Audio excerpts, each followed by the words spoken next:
아멘. 율법과 복음의 핵심이라는 주제로 같이 말씀 생각해 보겠습니다.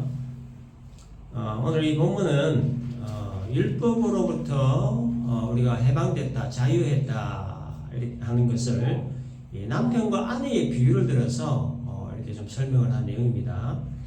먼저 1절에서 보면 형제들아 내가 법 아는 자들에게 말하노니 너희는 그 법이 사람이 살 동안만 그를 주관하는 줄 알지 못하느냐라고 했는데 이것은 법이 사람이 살 동안만 그 사람을 주관한다는 이 상식적인 것을 모르는 사람이 없다 하는 것을 강조한 말이죠. 이 당연하고도 상식적인 말을 또 설명을 하기 위해서 바울은 이 남편과 아내의 비유를 들게 됩니다. 2절 보면 남편이 있는 여인이 그 남편 생전에는 법으로 그에게 매인받되나 만일 그 남편이 죽으면 남편의 법에서 벗어나느니라. 이 당시에 여자나 또 아이들은 사람을 수를 셀 때에 수에 넣지도 않을 정도로 인권이 없었죠. 따라서 당시에 결혼한 이 아내는 남편에게 완전히 메인 몸이 되는 겁니다.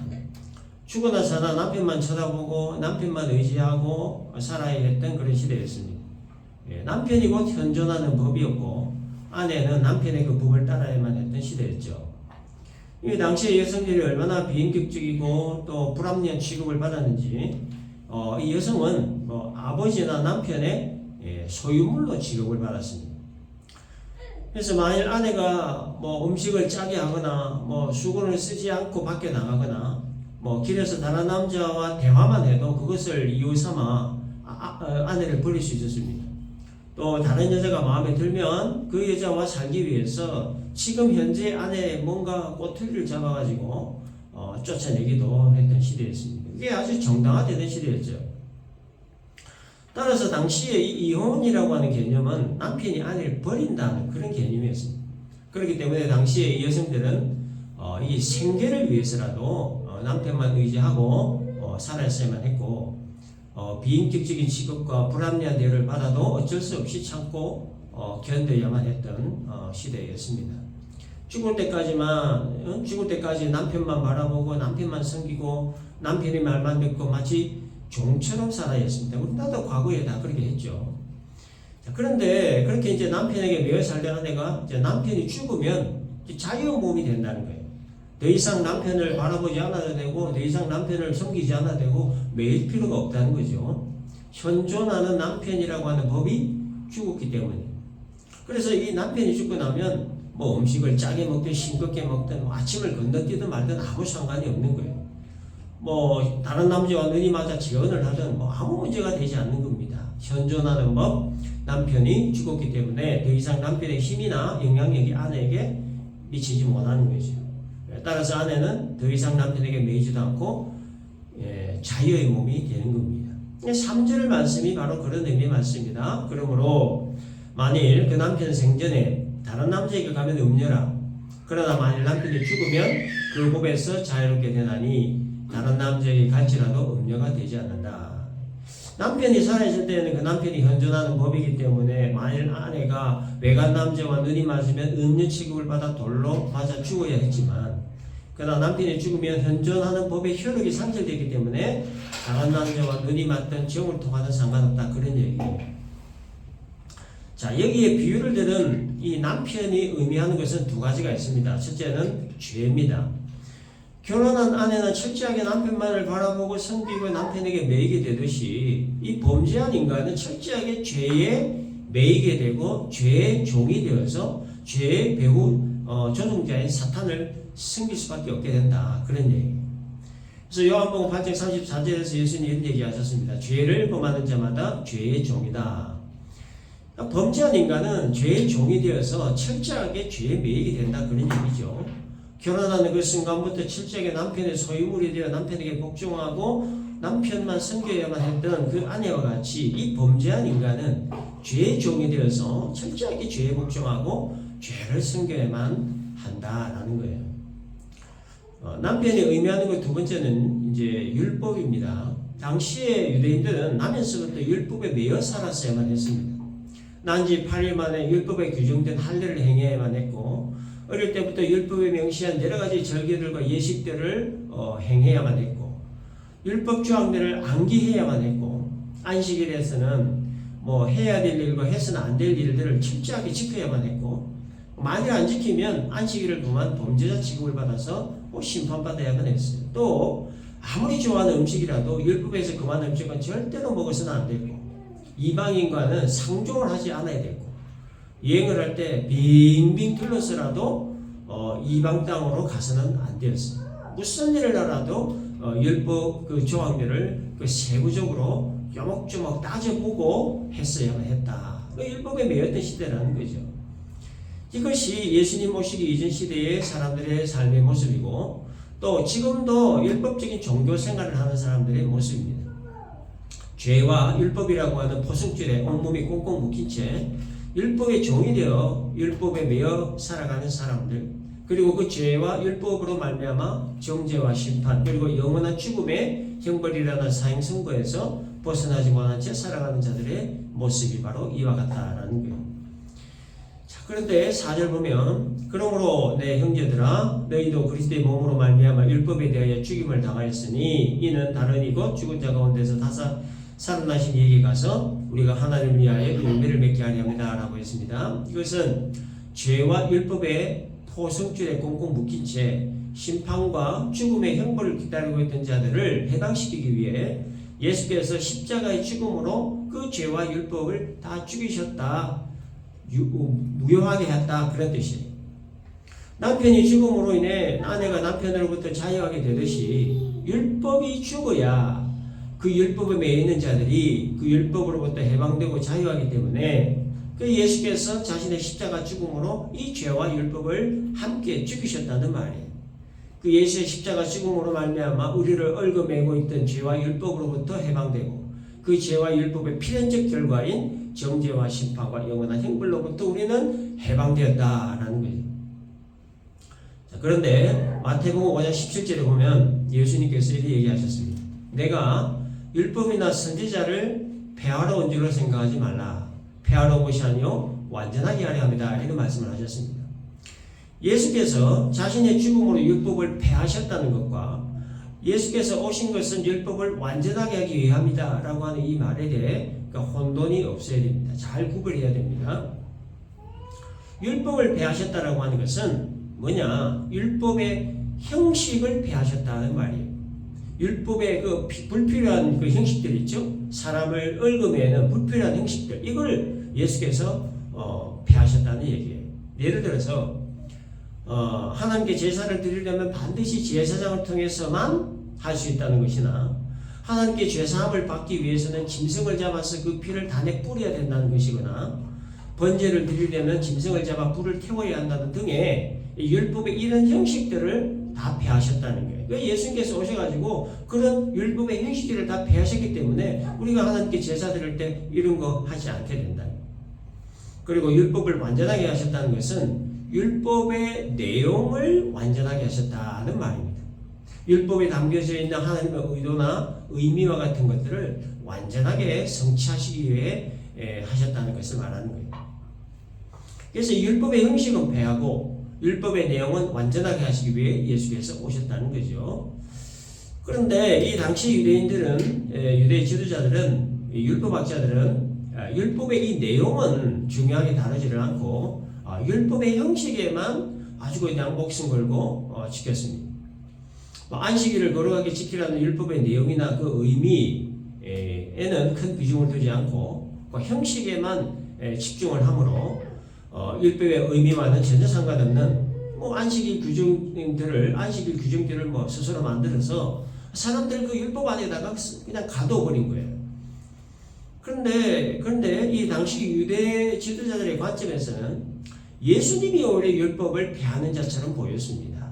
안식일에 해서는 안 되는 일들을 하시기 때문이죠. 안식일에 병자를 고친 일이라든지, 밀밭 사이로 지나가면서 이삭을 잘라 먹은 일이라든지, 손 씻지 않고 음식을 먹는 일이라든지 등등, 유대인들 관점에서는 예수님이 오히려 율법들을 무시하고 폐하는 것처럼 보였던 거예요. 그래서 결국 예수님을 배척을 했고 결국 십자가 죽음으로 몰고 갔던 겁니다. 자, 그러면 예수님께서 완성하셨던 그 율법의 내용이라고 하는 것은 뭘까? 율법에 담긴 하나님의 의도나 의미 그 핵심 내용이 뭐냐라는 겁니다. 오늘 주제인데요. 그거는 사랑입니다. 하나님을 사랑하고 이웃을 사랑하는 것. 이게 율법의 핵심 내용이다.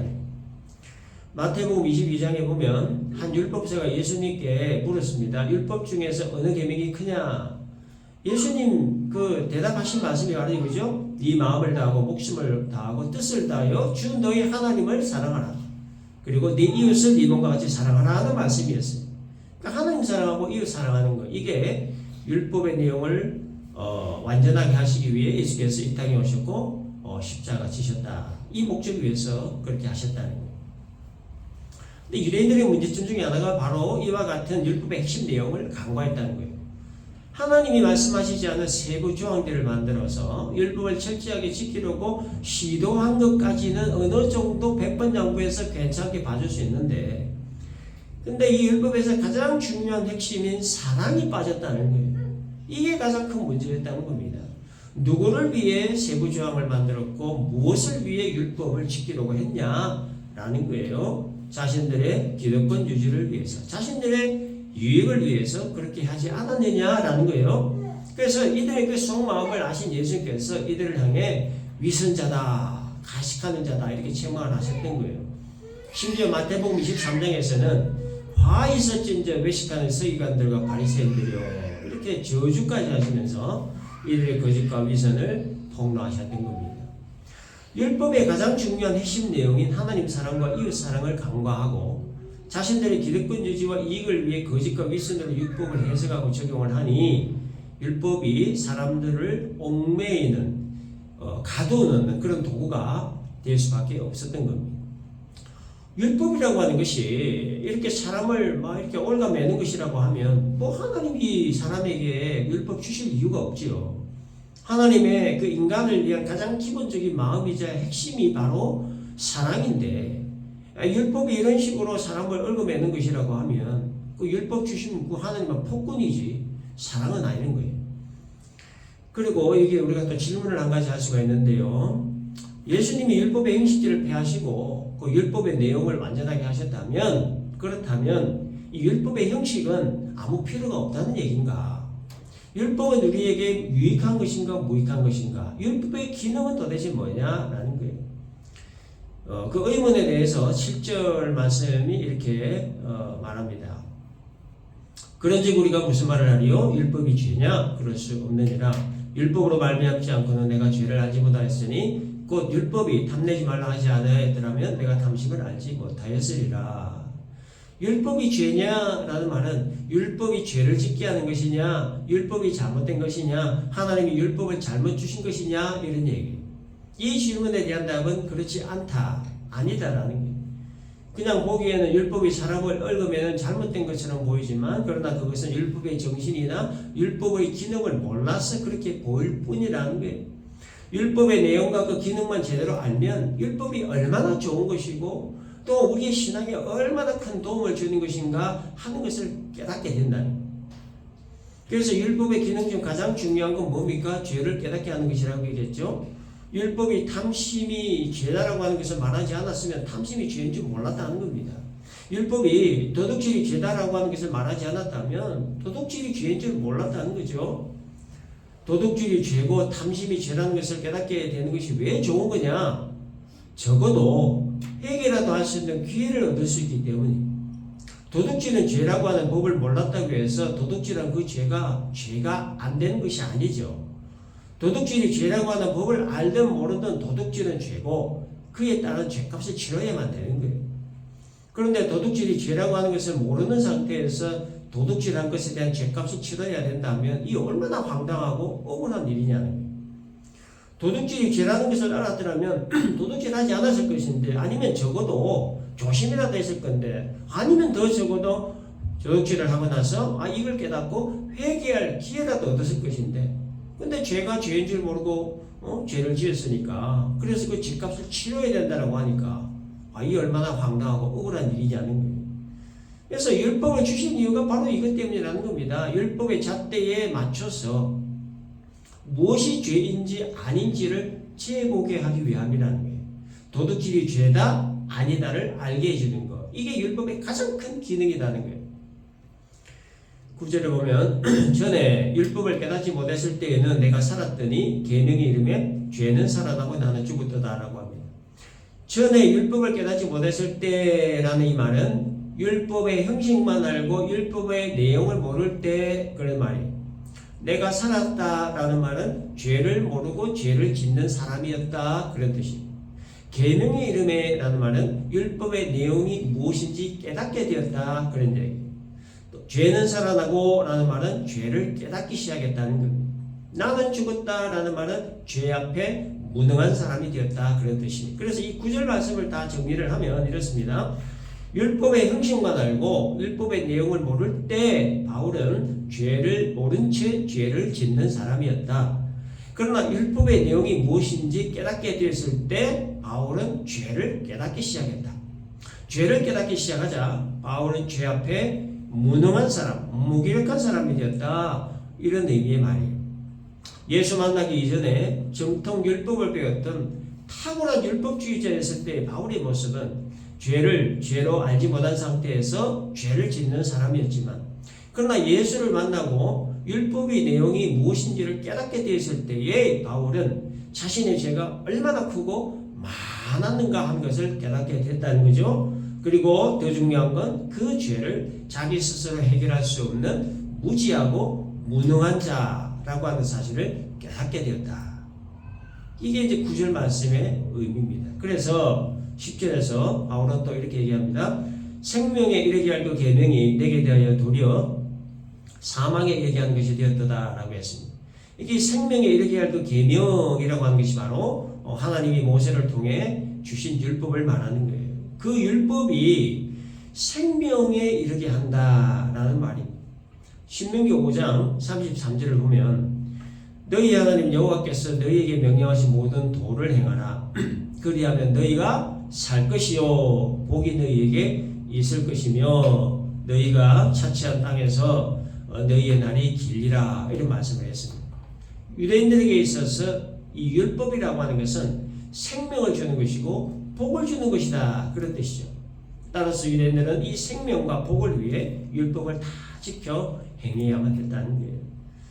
그런데 바울은 이 생명과 복의 근원인 율법이 오히려 자신을 사망에 이르게 하는 것이 되었다라고 합니다. 율법의 내용을 알면 알수록 자신의 죄가 더 크게 드러나게 되고 그 죄를 해결할 수 없는 자신의 무지와 무능을 깨닫게 되었기 때문이라는 거예요. 이전에는 율법의 행식만 잘 지켜 행하면 생명과 복을 받는다 그렇게 믿었지만, 그러나 그 율법의 내용과 의미를 깨닫고 난 이후부터 바울은 자신의 죄악성을 깨닫고 그 죄악성을 스스로 해결할 수 없는 무지와 무능을 깨닫고, 따라서 이제 남은 건 죄의 형벌인 영원한 죽음밖에 없다는 것을 깨닫게 되었다는 거예요. 자, 그런데 11절 보면 죄가 기회를 타서 계명으로 말미암아 나를 속이고 그것으로 나를 죽였다 이렇게 얘기합니다. 예수 믿는 믿음으로 말미암아 의롭다 치게 해주신 그 하나님의 그 의에 힘입어 이제 죄에 대하여 죽었다라고 확신했지만, 근데 그럼에도 여전히 죄를 짓고 있는 자신을 발견하게 되었고, 그래서 그 죄가 바울에게 이렇게 얘기하는 거죠. 예를 들면 네가 이래도 죄에 대하여 죽었다고 자랑하느냐, 이렇게 정죄의 말을 한다는 거예요. 그래서 바울로 하여금 죽었다 무슨 뜻이죠? 절망을 느끼게 되었다.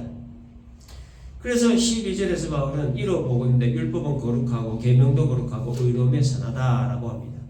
하나님이 모세를 통해 주셨던 이 율법이라고 하는 것은 사람으로 하여금 죄를 짓도록 하기 위해 주신 것 아니고 죄를 드러나게 해서 사람을 절망시킬 목적으로 주신 것도 아니고, 율법 그 자체는 거룩한 것이고 의로운 것이며 선한 것이라는 거예요. 사람이 율법을 주신 하나님의 의도를 잘못 이해하고 오해하고 잘못 해석하고 잘못 적용을 해서 그런 거지, 율법 그 자체는 거룩하고 의롭고 선한 것이라는 얘기예요. 칼이라고 하는 것은 사용하는 용도에 따라 좋은 것이 될 수도 있고 나쁜 것이 될 수도 있죠. 돈을 빼앗고 생명을 빼앗을 용도로 사용된 칼은 칼이 나쁜 것이 아니라 칼을 나쁜 용도로 사용한 사람이 나쁜 겁니다. 돈도 마찬가지죠. 돈을 나쁜 용도로 사용한 그 사람이 나쁜 거지 돈이 나쁜 것이 아니라는. 마찬가지로 율법 그 자체는 거룩하고 의롭고 선한 것이라는 말입니다. 율법을 구원 얻는 도구로 기득권을 지키는 수단으로 악용했던 유대인들이 잘못이다. 그런 뜻입니다. 그래서 율법의 거울에 비친 자신의 모습을 보며 죄성을 깨닫고 자신의 무지와 무능을 깨닫고 그래서 하나님의 은혜가 없으면 안 된다는 것을 깨닫고 겸손한 마음으로 하나님 앞에 무릎을 꿇고 하나님의 자비와 긍휼과 은혜를 구하도록 하시기 위해 주신 것이 율법이라고 하는 거예요. 그런데 이거를 잘못 해석하고 악용을 한 것은 그렇게 한 사람이 문제라는 거예요. 율법이 문제가 아니라는 겁니다. 율법 주신 하나님은 더더욱 문제가 아니라는 거예요. 하나님은 거룩하시고 의로우시고 선하신 분이시기 때문에 하나님이 주신 율법 역시 거룩하고 의롭고 선하다라는 겁니다. 구약의 율법이든 신약의 복음이든 모든 말씀은 다 하나님 말씀이죠. 말씀은 하나님이고 하나님은 다 말씀이에요. 따라서 우리는 이 구약의 율법도 지켜야 되고 신약의 복음도 지켜야 됩니다. 율법을 다 지켜 행하라, 복음에 순종하라라고 하는 말의 의미는 율법과 복음에 담겨있는 그 내용과 정신을 말하는 거예요. 구약 율법의 핵심 내용은 뭡니까? 좀 전에 언급한 대로 하나님 사랑과 이웃 사랑이에요. 신약 복음의 핵심 내용 역시 하나님 사랑과 이웃 사랑이에요. 이 구약의 율법과 신약의 복음을 통해서 하나님께서 하시고자 하시는 그 말씀의 핵심이 바로 하나님을 사랑하라는 거예요. 그리고 이웃을 사랑하라는 거예요. 그런데 하나님 사랑하는 일과 이웃 사랑하는 일이 쉬운 일입니까? 어려운 일입니까? 이게 쉬운 일 같으면 성경이 이렇게 두껍지 않았겠죠. 하기가 너무 어렵고 힘드니까 하나님도 말씀이 많아지신 거예요. 그러니까 성경이 이렇게 두꺼워진 겁니다. 왜 하나님 사랑하는 일과 이웃 사랑하는 일이 어렵고도 힘든 일이냐? 행위를 통한 증명이 있어야 되기 때문이에요. 요한복음 14장 2절을 보면 예수님께서 나의 계명을 지키는 자라야 나를 사랑하는 자니 나를 사랑하는 자는 내 아버지께 사랑을 받을 것이요 나도 그를 사랑하여 그에게 나를 나타내리라 하셨습니다. 요한복음 14장 23절에도 사람이 나를 사랑하면 내 말을 지키리라. 요한복음 14장 24절에도 나를 사랑하지 아니하는 자는 내 말을 지키지 아니한다. 이렇게 말씀하신 거예요. 하나님을 사랑한다면 증명을 해야 되는데 그게 뭐냐? 계명 지키는 일이라는 거예요. 하나님은 우리를 사랑하시는데 사랑한다 말만 하고 끝내신 분이 아니죠. 독생자 예수를 이 땅에 보내셔서 십자가에 죽이시는 것으로 자신의 사랑을 우리들에게 증명하시고 확정하셨어요. 로마서 4장 8절에 우리가 아직 죄인 되었을 때에 그리스도께서 우리를 위하여 죽으심으로 하나님께서 우리에 대한 자기의 사랑을 확증했다라고 분명히 얘기하죠. 하나님이 우리를 사랑하신다는 것을 증명하시기 위해 독생자 예수를 보내시고 십자가에 죽게 하신 것처럼 하나님을 사랑한 것에 대한 증명이 우리에게 있어야 된다. 그런 거예요. 하나님이 아브라함에게 백세의 어느 아들 이삭을 번제로 바치라고 했을 때 아브라함에게 왜 그 인간적인 고뇌가 없었겠습니까? 심각한 인간적 고민이 있었지만 그럼에도 아브라함은 사흘 길을 걸어 모리아 산으로 가서 제단을 쌓고 이삭을 번제로 태울 나무를 버려놓고 이제 이삭을 결박해서 나무 단에 위에다 놓고 칼을 들어서 아들 이삭을 잡으려고 할 때 여호와의 사자가 나타나서 뭐라고 했습니까? 창세기 22장 12절 사자가 이르시되 그 아이에게 네 손을 대지 말라 그에게 아무 일도 하지 말라 네가 네 아들 네 독자까지도 내게 아끼지 아니하였으니 내가 이제야 네가 하나님을 경외하는 줄을 아노라. 아브라함에게 있어서 백세의 어떤 아들 이삭은 그 무엇과도 바꿀 수 없는 겁니다. 그야말로 눈에 너무도 아프지 않을 정도로 너무너무 소중한 아들입니다. 근데 아브라함은 하나님을 사랑한다는 그 자신의 마음을 자신이 가장 사랑하고 아끼고 소중히 여기는 아들을 하나님께 드림으로 희생함으로 증명했던 겁니다. 바울 역시 다메섹 도성에서 부활하신 예수님 만나고 난 후에 자기가 가장 사랑하고 소중히 여기는 모든 것들을 배설물로 여겨버리고 다 버렸죠. 오직 주 예수 그리스도만을 위해 자신의 모든 삶을 드렸습니다. 그 희생을 통해서 하나님에 대한 자신의 사랑을 증명했습니다. 마리아는 자신이 가장 아끼고 소중히 여기는 향유가 들어있는 옥합을 깨뜨려 주님의 머리에 부어드림으로 주님을 향한 사랑을 증명했습니다. 노동자 300명의 하루 일당에 해당하는 값비싼 향유, 결혼 필수 신부 지참물이었던 향유를 아낌없이 주님의 머리에 부음으로써 주님을 향한 사랑을 증명했답니다. 이웃 사랑이라고 하는 것은 어떤 면에서 하나님 사랑하는 일보다 더 어렵고 힘든 일입니다. 요한일서 4장 20절을 보면 누구든지 하나님을 사랑하노라 하고 그 형제를 미워하면 이는 거짓말하는 자니 보는 바 그 형제를 사랑하지 아니하는 자는 보지 못하는 바 하나님 사랑할 수 없다라고 해요. 하나님은 사랑하지만 이웃을 사랑하지 않는다는 말은 거짓말이라고 성경은 딱 못 받고 있습니다. 눈에 보이는 내 형제 사랑하지 않으면서 눈에 보이지 않는 하나님을 사랑한다는 말 있을 수 없는 말이라는 거예요. 굉장히 실천하기 어렵고 힘든 말씀입니다. 그래서 이웃 사랑하는 일이 하나님 사랑하는 일보다 더 어렵고 힘든 일이다. 여러분, 만일에 하나님이 나에게 하나님 사랑한다는 것에 대해 증명을 해보라고 하신다면 나는 과연 무엇으로 어떻게 증명할 수 있겠습니까? 분명한 것 한 가지는 하나님을 사랑하고 이웃을 사랑하는 것에 대한 그 증명에는 반드시 희생이 있다는 겁니다. 희생 없이 사랑을 증명할 수 없다는 겁니다. 아브라함도 그랬고 바울도 그랬고 마리아도 그랬고 열두 사도들도 그랬고 하나님을 사랑했던 성경 속 많은 모든 인물들은 전부 다 희생을 통해 하나님 향한 사랑의 마음을 증명했습니다. 이웃을 사랑하는 일 역시 마찬가지입니다. 이웃을 사랑하는 데 있어서 그 어떤 희생정신이 없으면 그 증명하기 어렵죠. 내 유익을 생각한다면 절대로 할 수 없는 일이 바로 희생이기 때문에 희생정신이 뭡니까? 양보해주고 참아주는 거, 이게 희생정신이죠. 이웃에게 양보하고 참아주고자 하는 희생정신 없이 이웃 사랑 실천하기 어렵다는 거예요. 그렇기 때문에 하나님 사랑한다는 말이나 이웃을 사랑한다는 말을 우리가 함부로 할 수 없다는 거예요. 뭐 말만 하는 사람은 너나 다 할 수 있죠. 특히 뭐 하나님과 관련해서 하나님 사랑합니다. 누구나 말을 쉽게 할 수가 있습니다. 고래고래 소리 지르며 기도하면서 두 손 들고 눈물 흘리고 찬양하고 막 고백하면서 세상이 다 내 끝인 것처럼 그렇게 힘차게 찬양하고 기도하고 하나님 사랑한다고 뭐 100번 1000번 말하면 뭐합니까? 그 잘난 술 담배 하나조차 끊지 못하고 그 지저분한 예습성 하나 그걸 갖다가 정리를 못하면서 맨날 첫날 하나님 사랑한다 사랑한다고 말하면 뭐하냐는 거예요. 그러므로 오늘 말씀의 결론은 하나님 사랑과 이웃 사랑을 증명하는 데는 반드시 희생이 따른다는 거예요. 희생.